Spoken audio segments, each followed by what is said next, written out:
not talking about 2027 election or going to parties. We are looking at, having Quranic education vis-a-vis the Western world. Somebody recently accused you that you didn't build or complete any new school as a governor. How will you react to this allegations? Well, you need to go and read my manifesto. You know, what we do here is that we don't read people's manifesto and know what they promised. When I was campaigning to be governor, as you know, and I'm sure you're aware, there was a term for nearly 2 years, the schools were shut in Anambra State. And everybody listened to, even yesterday when we were at Kaduna, a bishop said it. The Anambra school system went very low in rating. When I was campaigning to be governor, I said I'll change the educational system in Anambra State, where schools and our children will never be closed. I'll make sure I give the best to education. When I was coming to Anambra to be governor, we have what we call male-girl child issue, where most of the males were not in school. I said I'll reverse that, and I'll make sure that Anambra State becomes one of the best. And when I started, we were number 26, 27, Wayaka and Nico. By the time I left, we were number 1.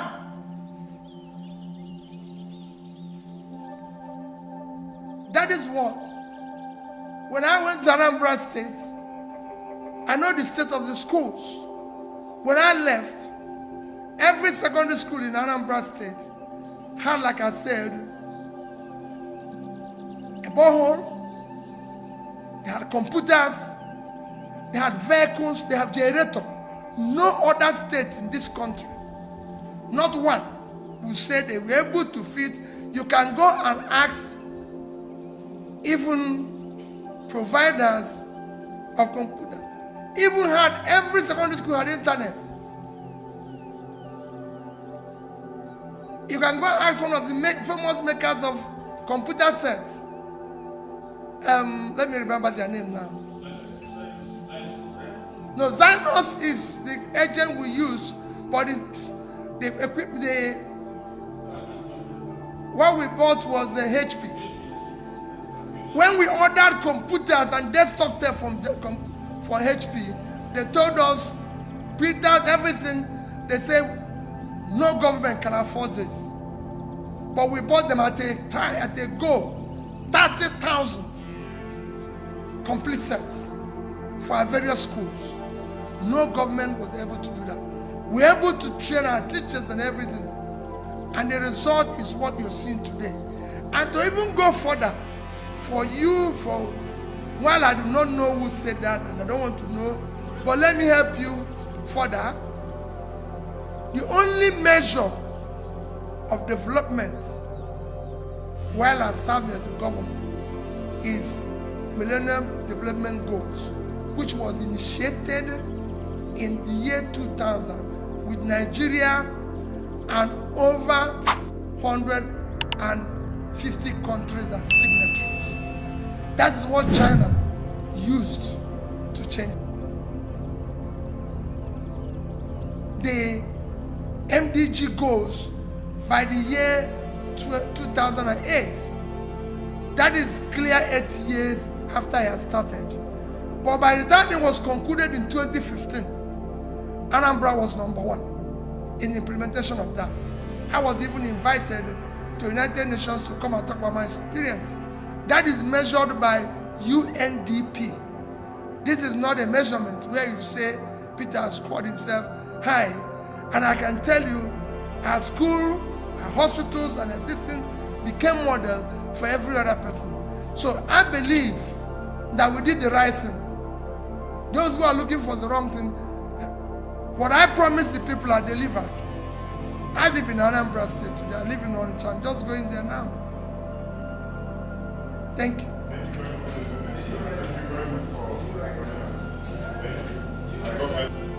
First of all, Peter Obi is a very intelligent person. He's a very wise man. He knows that if he go on naming the schools he build, like rolling them out one after the other, number one, I build this school in this place, number two, I build these schools in this place, he will be dignifying Reno Omokri with a response. He's a very intelligent person. He has said it time and again that he does not respond to proxies. He responds to presidential candidates directly. So if he goes about naming the schools he has built, he will be giving Reno Omokri an answer of which that is what Reno Omokri is looking for, so that he can use it to run his agenda. But he was very, very tactical in his response. That is why he told the journalist that if you have read my manifesto, I promise something, that I'm going to focus on education. Did Mr. Peter Obi focus on education? The answer is yes. When he came in as a governor in Anambra State for 2 years, listen, for 2 years, the schools in Anambra State were shut down. Students were not going to school. They were shut down. The male child in Anambra State they don't go to school. All they care is to go and serve. They go and serve. This thing, they do this. If you watch the movie now, the apprenticeship in the Igbo land is prevalent in Anambra State. That's what they do. But Peter Obi said that for him to make Anambra State to great, he need to tackle this issue of education by making the people go to school. And overall, Anambra State was rated 26 in terms of WAEC performance. 26 in terms of WAEC performance. So what he did, the moment he came in, is to start ensuring that the schools in Anambra State were rehabilitated. There were so many schools in Anambra State. Some of the schools he gave them to what? To the mission. You have the CKC, Christ the King College in Anambra State, which has turned out to be one of the best secondary schools in Nigeria as a whole. Not even in Nigeria, in Africa as a whole. Christ the King College is made up of genius. The students there are like the brain that's go and find out. Recently, they won an award of which Charles Oludo was celebrating. So Peter Obi made sure he rehabilitated the schools in Anambra State, where they were lack in physical structure. He built physical structure. For instance, when you go to the Dean Chukwuemeka Odumegwu Ojukwu University in Anambra State, Peter Obi built the campus in Ibariam. He built that campus in Ibariam from scratch to finish. And he built so many nursing schools in Anambra State. So many nursing schools, because Peter Obi was looking at education and also in terms of health. And for the health sector to be robust in Anambra State, there must be a center for training of health personnel. He built nursing school in Anambra State. Anambra State catapulted himself from 26 in terms of WAEC rating to number 1 in WAEC rating before he left office. That means he fulfilled his campaign promises. And you heard him talk about the Millennium Development Goal. If you are an ardent listener to radio station, you will hear something like Millennium Development Goal Vision 2020. You will hear it. That is what we call the Millennium Development Goal, or the Sustainable Development Goal. It was signed by major countries in the world. And Nigeria was also a signatory to that. It looks about eradicating poverty. It talks about improving health sector, education, and security. These were the 4 major cardinal points of the Millennium Development Goal. Pulling people out of poverty was also among. And in the whole state of the federation, Anambra State was the only state in Nigeria that passed the Millennium Development Goal in terms of security. The then IG of police rated Anambra State the best and safest state in Nigeria. Go and check it out. Go and verify. In Nigeria, Anambra State was rated the best and the safest state in Nigeria. For 5 years, there was no gunshot heard in Anambra State in terms of robbery. Even Evans, the kidnapper, was operating in Anambra. But when Peter Obi came in, he drove him out of Anambra State. When it comes to health, Peter Obi won the Bigate Health. He won the Bigate Award for the best performing governor in health. In education, he also won award as the best performing governor in education. Anambra State was the first state to start the poverty mapping. In all ramifications, he met the SDG, the Millennium Development Goal, the Sustainable Development. He met it. The only governor in Nigeria. Go and verify. So if you are looking for him, you are waiting for him to come and begin to realize, okay, in Onitsha, I built this school. Ask yourself, how was he able to catapult a state from 26 in terms of education to number 1 in education? How was he able to do that? That is the major cause of concern. That is the major focus. Till date, Anambra State is still benefiting from the legacy of education that P2B did in Anambra State. To date, he is no longer the governor, but Anambra State is still benefiting from it. To show you the massive work he invested in Anambra State. And to those of you that are dignifying Reno Omokri with a response, I'm seeing some of you trying to give him a response of, okay, this is what Mr. P2B built. Reno Omokri knows what he's doing. Let me play you a video. You know, I just want to tell you, I'm with my friend here, Governor Peter Obi. We're in DC. We came in for the National Prayer Breakfast. But you see, I listened to this man. I listened to Governor Peter Obi. And, you know, ex-Governor Peter Obi, the plans, the ideas, you know, this man raised the bar of leadership in Nigeria. He raised the bar of leadership in Nigeria. Since he left office, can you believe that this man does not take anything, not even like a penny from the Anambra State government? And while he was there, you know, he was a man that built up Anambra State. You know, Anambra State used to be almost educationally disadvantaged. And then in less than 2 years, he brought them to be #1. He left that state with a reserve.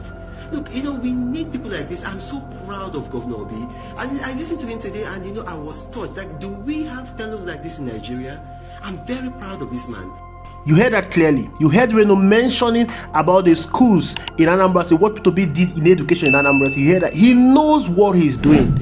Reno Omokri is playing a script, and I've said it severally. Reno Omokri is angry with Mr. P2B because P2B denied him an opportunity to be in government. If it was not Mr. P2B, if P2B was still in PDP, Atiku Abubakar would have won that election. And by now, Reno Omokri will be either a minister in Atiku government. But P2B foiled that plan when he left the PDP. So Reno Omokri is angry with Mr. P2B. The same Reno Omokri that said so many things, evil things against Bola Ahmed is the same person that's supporting Bola Ahmed. So those of you dignifying Reno Omokri with a response, you are actually giving him what he wants. He wants to remain relevant. If you watch, most of the media, they are carrying what Reno Omokri has said. Mr. P2B went to Kaduna State and donated close to 50 million naira. None of those media are carrying it. There is a media gang up against Mr. P2B. Everyone thought that after the election, P2B would leave the political scene just like every other person like Atiku Abubakar, or go to Dubai to rest. But P2B has not done so. He has kept on with his promise of being with Nigerians and is identifying with them in their hardest moment. This is what Nigerian politicians don't want. They don't want someone that will keep telling Nigerians, exposing the ills of the government to Nigerians. They don't want someone that will solve the problem in Nigeria. So that when the election comes, they will go there and identify, okay, this problem, vote me in office, this is what I will do for you. This is what Nigerian politicians thrive on. But Mr. P2B is solving those problems before election. He's given Nigerians hope. Nigerian politicians, they are not used to this kind of game and they don't like it. So they will do everything possible to throw murky waters on P2B, and that is what they are doing. And the media have been heavily funded to ensure that they carry out this attack against Mr. P2B. Every little thing about Mr. P2B, can't you see that the thing is selling so well? The US has reported of massive corruption in Tinubu's government. Watch out and tell me how many mainstream media will you see that will carry out that news. The Calabar Coastal Rail is a huge scam. No media is talking about it. But when somebody cough about Mr. P2B, they will write about it. It is a deliberate attempt, a deliberate attack, because P2B is seeking to fight the political establishment in this country that has held this country down for so many years. And you think they're going to give up without a fight? Do you know what he's going through? So if you're giving Reno Omokri a response, try to tell him the schools that Mr. P2B has built. He knows it. He knows it. You just watched the video where he said it in his mouth. And I think people on social media, you all should know how this thing works. This is a media gang up against Mr. P2B. It is a planned coup against him. And the media are heavily involved. Sean Akimbolole of the Channel Television is also involved because he's using his podcast to drive narrative against Mr. P2B. Bringing in charlatans that will come in and begin to talk rubbish against Mr. P2B. That is his job. Don't dignify him with an answer. Look at what Mr. P2B has said. If I was able to take education from 26 to first in Anambra State, what is the most important thing? Is it building of the structure, or ensuring that everyone goes to school, improving the quality of education? How many schools, universities do we have in Nigeria? How many universities do we have in Nigeria? Of what use are those universities? The university that are not offering qualitative education. What will you prefer? A building or to ensure that we have qualitative education? And qualitative education does not equal many buildings. It does not equal many buildings. So Peter B has given him the answer, the epic answer he deserves. And I love what he said. I don't know him. I don't even know the person that said it. Peter B is not even care about what is happening on social media. All he knows is just to come, drop his own quota and go about, donate to people that need it. Continue. That is what he cares about. He's not even concerned about whatever anybody is saying about him. Kudos to him. That's my principal, and that is who I am supporting. That is who I love. Thank you very much for watching. Please ensure you like, subscribe, drop your comment reaction in the comment box. I will see you in the next video.